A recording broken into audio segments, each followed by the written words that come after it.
From the shadows of the city, where the data meets the dark, you are listening to The Midnight Ledger, presented by Ruby Hart and Hank Tanner. Picture a fortress.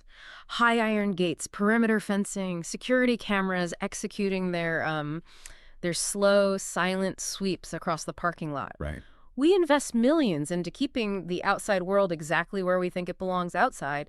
You lock the deadbolt and, you believe you are safe. Yeah, but it's the ultimate architectural illusion, isn't it? It really is. We engineer these environments to project security, right? To make the residents and the staff feel insulated from the chaos of the city.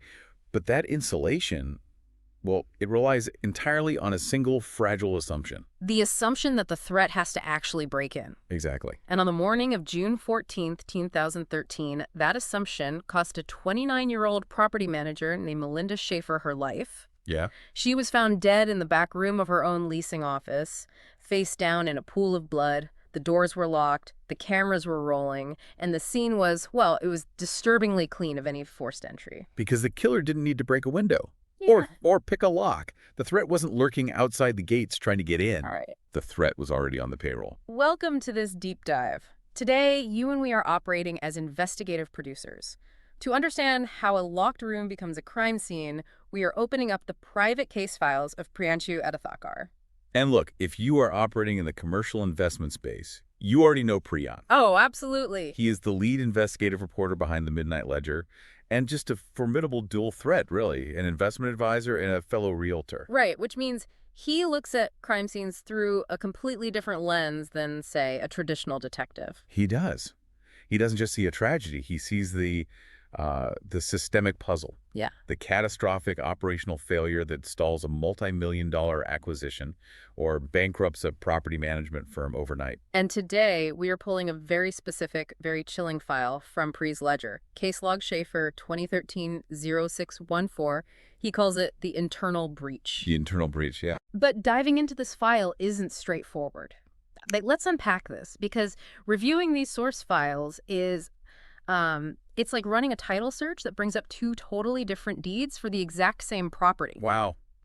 Yeah, that's a good way to put it. The records just present a completely fractured picture of the truth. They do. But the initial scene, however, that is universally grim across all the documentation. Yeah. Melinda Schaefer was discovered by a cleaning lady late that morning. The leasing office was in total disarray, indicating an intensely violent, desperate struggle. And the autopsy confirms the sheer brutality of it. It's awful. 69 sharp force injuries across her head, neck, torso, and extremities. See, guessed 9. I mean, it is a profound level of violence. But when we start looking for the quote-unquote man in the uniform, the public records and Pri's private ledger diverge in a way that is initially incredibly jarring. Right. So Profile A, this is the standard public record, it places this murder at the Towns at Harvest View apartment complex in Reisterstown, Maryland. And in this version of events, the killer is Rashawn Williams, a 27-year-old maintenance worker who both lived and worked on the property. And the motive in that public profile is, it's tethered to employment desperation. Yeah. The computer forensics showed that the day prior to the murder, Schaefer had been accessing Williams's performance and termination files. Right. So the implication there is that he realized he was about to lose his livelihood, his home, and he just snapped. That narrative resulted in a second-degree murder conviction with a 30-year sentence. But then you flip to Profile B, Right. which comes directly from Pri's Midnight Ledger notes. Pri's case log places the tragedy at Woodholm Manor Apartments in Pikesville, Maryland. A totally different place. Totally different. He names the suspect as Arnell Tony Bautis, a 48-year-old maintenance worker. In this file, the motive is rooted in financial desperation and a bitter dispute over personal funds, resulting in a first-degree murder conviction. Wow. So we are looking at two different names, two different locations, two different ages, and two different degrees of murder. It kind of makes you question the integrity of the entire record, doesn't it? It really does. But Pri's investigation into the ledger shows us exactly why this fragmentation exists, and it points to a massive flaw in corporate real estate. Yeah, explain that a bit. Well, public databases frequently index crimes based on the overarching corporate umbrella or the regional payroll entity rather than the physical jurisdiction of the property itself. Oh, I see. Maintenance workers are often categorized as floaters. Right, floaters. Yeah, they're assigned to a primary property on paper, but physically deployed to sister properties to cover staffing shortages. So the confusion isn't just some clerical error. No. It is a symptom of a fractured oversight system. Exactly. The corporate office sees a payroll ID, while the local property manager sees a human being with a set of keys. A worker's identity and location are fluid, which makes background checks and performance tracking incredibly murky. Yeah, and what's fascinating here is, to an investigative advisor like Pri, resolving the shifting names and the changing zip codes is really only step one. Right? Because regardless of the differing names in the case logs, the foundational real estate nightmare remains identical. The core anatomy of the PERN does not change. No, it doesn't. You have a property manager in her office, and you have a maintenance employee with 247 access, a master key, and a sense of entitlement, exploiting their position to commit the ultimate violation. Yeah. The insider threat is the constant. The constant. And that insider threat is what Pri zeroes in on during phase 1 and phase 2 of his investigation. He frames the leasing office not just as a crime scene, but as a sanctuary compromise. It's intercompromised, yeah. Because in residential real estate, the leasing office is the community hub. It is where you drop off your rent, where you bring your kids to get a pool pass. Right, it's friendly. Right. It is architecturally designed to feel welcoming, yet it is supposed to be the safest square footage on the property. But Pry points out that the killer possessed the master key Right. and the intrinsic knowledge of the property's operational flow. Yeah. The killer knew the maintenance schedule, they knew where the security cameras pointed, and maybe more importantly, they knew the blind spots. The blind spots, exactly. They possessed the means to enter the back room without ever alerting the victim that a threat was even crossing the threshold. And the precision of that access is terrifying when you look at the timeline investigators had to build. Yeah. Because this was not some prolonged overnight siege. The murder occurred in a brutally tight 27-minute window. We are talking exactly 9:24 a.m. to 9:51 a.m. 27 minutes. Yeah, That is less time than a standard staff meeting. exactly. In that narrow sliver of the morning, a life is taken, a brutal struggle occurs, and the perpetrator slips away. And the public record profile of Rashawn Williams, he actually admitted to being in that very office with Schaefer from roughly 9:30 a.m. to 9:45 a.m. Wow. Right in the absolute dead center of the murder window. But the timeline reveals something much darker about that 27-minute window when we look at the surveillance footage from outside the property. Why the footage? Here's where it gets really interesting because we have to examine the wardrobe change evidence. Oh, yeah. At 9:20 a.m., just 4 minutes before the murder window opens, surveillance footage catches the suspect at a nearby Dollar General. He is wearing a dark, long-sleeved jacket and cargo pants. He looks like a guy running a quick errand before clocking in. Right. And then the window closes at 9:51 a.m. Exactly. And by 10:33 a.m., so less than an hour later, surveillance footage picks him up again, this time at a Home Depot. Okay. But the dark jacket and cargo pants are gone. He is now wearing a short-sleeved polo shirt and straight-leg khakis. A totally different outfit. An entirely different outfit. Investigators concluded he discarded the original clothing because it was saturated with the physical evidence of the crime. The blood is the victim. Right. Wait, but investigators never actually found those clothes. No, they didn't? If you commit a crime that violates 69 sharp force injuries, you are covered in physical evidence. Oh, absolutely. You can't just walk across a busy apartment complex on a Tuesday morning without a resident or a delivery driver noticing you. Well, you can if you are practically invisible. Invisible. Yeah, what Pri's evidence board points out is the mechanical reality of how that wardrobe change was even possible. Pri notes that the critical flaw here was internal access without surveillance. Ah, An apartment complex is a labyrinth of spaces that residents never see. right, behind the scenes. Yeah, utility corridors, boiler rooms, basement storage, and most importantly, vacant units. Places where a person could hide, clean up, change clothes, and just attempt to blend right back into the normal staff roster. Exactly. The master key allowed the suspect to move through the property without ever stepping onto a public sidewalk. Wow. They didn't have to walk past the pool or the mailboxes. They utilized the subterranean veins of the building. The very tools issued to maintain the property were used to navigate it like a predator. Which is chilling. And when you look at this through the eyes of a traditional homicide detective, the case is basically closed the moment the suspect is in handcuffs. Right, the job is done. The who and the where are solved. But Pri isn't analyzing this file like a detective looking for a confession. He is an investment advisor. For him, an arrest doesn't solve the underlying liability. No, it doesn't even address it. Right. Pri works with the Elite Hotel Investors Club, and he runs a boutique consultancy. When he looks at case log Schaefer 2013-0612, he is evaluating risk. He is looking at the systemic failures that create catastrophic liability for property owners globally. You might be wondering why Pri, an advisor heavily involved in elite hotel acquisitions, cares so deeply about a residential apartment murder in Maryland. Yeah, it seems like a jump in scale, right? Exactly. But the operational architecture is identical. A housekeeper's master key in a boutique hotel carries the exact same lethal liability as a maintenance worker's key in an apartment block. Whether it is a multifamily complex or a luxury resort, the vulnerability scales perfectly. So if we connect this to the bigger picture, Pri categorizes this entire tragedy as an operational security failure. Yes. And just so we are clear on terms, when Pri says operational security, he's not talking about, hiring more armed guards or building higher fences. No.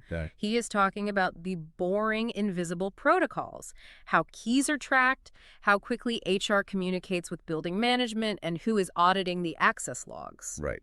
He views the physical master key as a symbol of service. It represents trust. Yeah. It means the person holding it has been vetted to fix your plumbing, to check your smoke detectors, to enter your private space when you are most vulnerable. Right. But Pri points out that when that symbol of service is placed in the hands of unvetted, desperate, or unstable staff, it transforms instantly into a tool of lethal opportunity. And I have to push back on the standard protocols that allowed this. Go for it. Looking at the computer forensics, Schaefer was actively working on termination files for the suspect due to severe performance issues. Right. If an employee is facing termination, why is their physical master key not the very first thing confiscated before a single keystroke of termination paperwork is even drafted? Well, because of a massive systemic latency between human resources and property management. Latency. Yeah, it is a glaring procedural blind spot, and it is exactly the kind of blind spot Pri works to expose to his investors. Think about how a standard corporate environment works. Okay.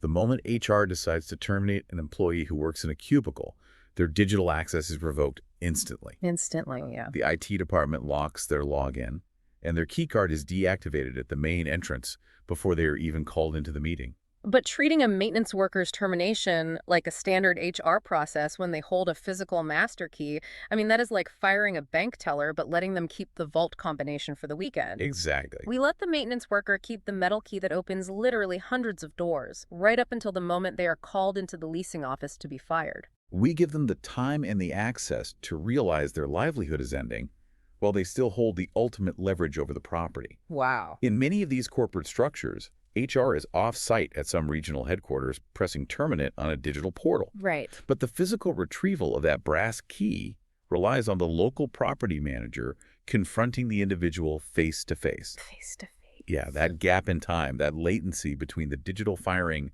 and the physical key retrieval is a vulnerability. That is the breach. And the cost of that breach is irreversible. A 29-year-old woman lost her life because the system assumed the danger was outside the building, not holding a ring of keys in the boiler room. Yeah. Which drives us toward Pri's ultimate conclusions for the commercial real estate world. When he wraps up this case log in the Midnight Ledger, he drives toward a very specific final verdict for his clients. The bottom line. The bottom line. And for Pri, reporting from the ground, the bottom line is that intelligent access control is the definitive solution for investors. It is not an amenity to attract tenants. It's not a line item on a budget that can be trimmed during a tough quarter. It is the absolute core of operational security. So he is laying out a mandate for property management firms globally. He is. It requires a complete overhaul of how the industry views internal accessibility. We are talking about the complete elimination of the traditional metal master key. Because you cannot audit a piece of metal. Right. You cannot remotely deactivate a brass key. Right. If a physical key is lost, or if a disgruntled employee refuses to hand it over, your only recourse is to change hundreds of locks at an exorbitant cost. Or, simply hope for the best. Oh, for the best, yeah. What Pri advises his clients to implement are digital, role-based, time-gated access systems. Okay, let's break down how that actually functions. Sure. With a digital fob system, a maintenance worker doesn't have 247 invisible access to the entire property. Their fob is programmed to only open doors during their specific shift, say 9 a.m. to 5 p.m. Exactly. And it only opens the specific areas they're assigned to work on that day. Furthermore, it leaves a digital footprint. Every time that fob interacts with a reader, the system logs who accessed what room and at what exact second. Right. If a maintenance worker attempts to enter a vacant unit they have no business being in, the fob denies access and alerts management. Wow. And crucially, if HR decides to terminate that employee, their access is revoked globally with a single keystroke. There is no dangerous face-to-face confrontation required to retrieve a ring of metal keys. It completely eliminates the latency that cost Melinda Schaefer her life. This raises an important question, one that Pree essentially poses to every investor and developer he advises before they sign off on an acquisition. Okay. What absolute good is $1 million gated perimeter if the threat is already holding the keys on the inside? Yeah. You can build the highest walls in the city. You can hire the most imposing security guards for the front gate. But if your internal access control relies on unauditable metal keys, your property is a liability waiting to detonate. And that is exactly why Priyanshu Thakur is operating as such an authoritative voice in the commercial investment space. Yeah.